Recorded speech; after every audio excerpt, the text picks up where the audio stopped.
the teachers are purchasing their own apps.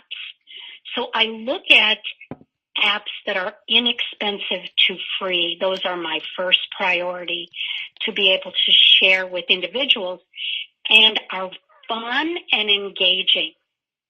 Will engage a student immediately. So that student gains success immediately. Students with cognitive deficits, many times the apps that are more intricate and there's a lot of thought behind them, and they are a little more expensive. Many of our individuals, as we're trying to engage them into this process, will reject it, will try to get out of the app because they're not finding it fun for them. So I want to have apps that are fun, especially if this individual might be using AAC, or I want to build language, because I want to talk about something that's meaningful to them. It's fun, it's exciting, it's engaging. I want to talk about it. And so many of those free apps or apps that are under $2.99, my students can get that immediate reinforcement and engagement with. But remember, the majority of students that I'm serving have not had much experience communicating with others successfully. So whatever I give them, I want them to have immediate success. And then we'll build on that. So what do you think the role of these games in the whole bulk of your therapy? Are they regarded as reinforcers or just intermittent positive motivation? Or they're like, what is the role of these games? So let's talk about a game that is really popular with SLPs, and that's My Play Home. Are you familiar with that app? Yeah. My Play Home. Now we've got My Play School, My Play Store, et cetera, et cetera. Super rich app. It has so much language potential. However, in that app, I was observing a SLPA, a speech language pathology assistant, and she was working with students who have hearing impairment. There was no cognitive deficit, and they were 3- and 4-year-olds. And she was in a group with them, and these students became so engrossed, the 2 little ones, with My Play Home, that they would not look up to see her signing. So that has to be taken into consideration when we are introducing these apps. That is such an engaging, fun app.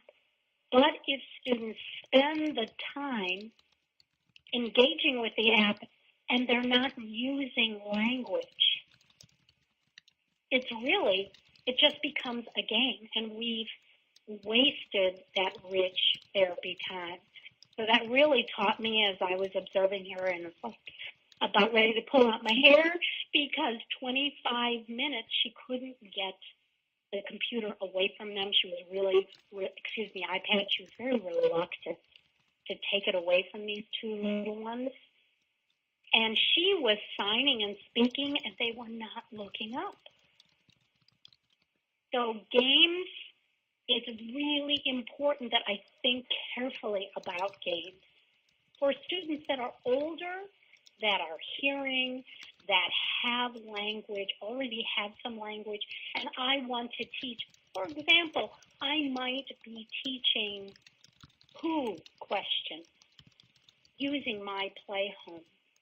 I still have to be really cognizant of the fact that this app is so engaging that I may be spending my time, really precious therapy time, trying to engage those students in answering a who question rather than having an app that gives more control. or answering who questions, for example. So you really have to think about that. And when I'm using my play home life as a clinician, knowing that I can use this as a reinforcer, perhaps the last 3 minutes of the session, or that my students know that they are timed out after 60 seconds. I go into my timer, for example, and the app closes after 60 seconds, and now it's my turn to use it, or the next student. But I've really got to control that game, or else I lose precious time with my students. They become so engrossed in the game. So I want that, I have to really walk that fine balance between, it needs to be engaging. They need to have immediate reinforcement. It needs to be rich, but not so engaging so that I can't control the language input and output that's happening during that therapy session. Really important. This is a great point. And I personally can really relate to this. And it's not new that we know at home parents often struggle to find that balance. And clinicians have this struggle too. So building these communication opportunity during the gameplay or the app use is crucially important. Yeah. Absolutely. Absolutely. I took a webinar from Asha. Oh my gosh, I want to say maybe 5 years ago, and it was about apps for the SLP. And what I found really interesting is this particular webinar, and if I find that information quickly, I can send it to you, because I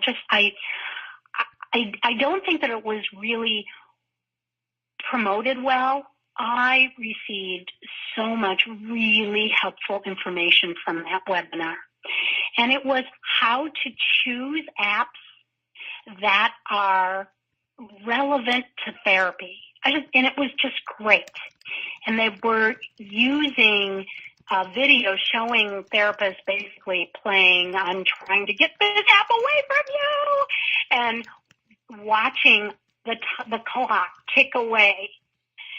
So what they said was how important it was to be really upfront and explain to our students, our teachers, and our parents that I'm going to be using apps during my therapy time, but I will never take more than 1/3 of the therapy time in front of a screen.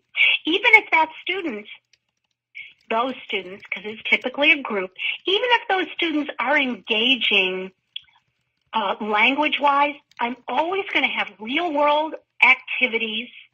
I'm always going to take no less than 1/3 of the time where the student is looking up and giving eye contact as they communicate.